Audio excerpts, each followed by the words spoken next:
Mga loves, welcome back to my channel. For today, magluto tayo ng munggo.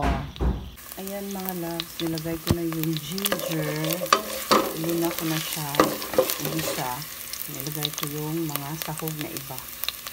Ayan mga loves, ilina ko na yung sibuyas.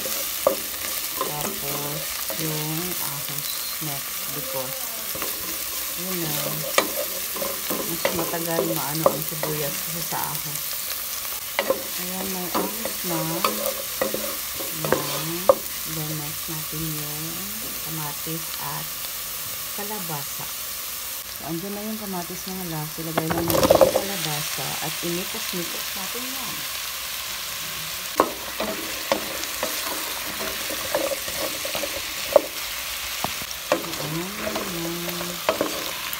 Imitas-mitas natin very light. Tapos lagyan natin ng sabaw.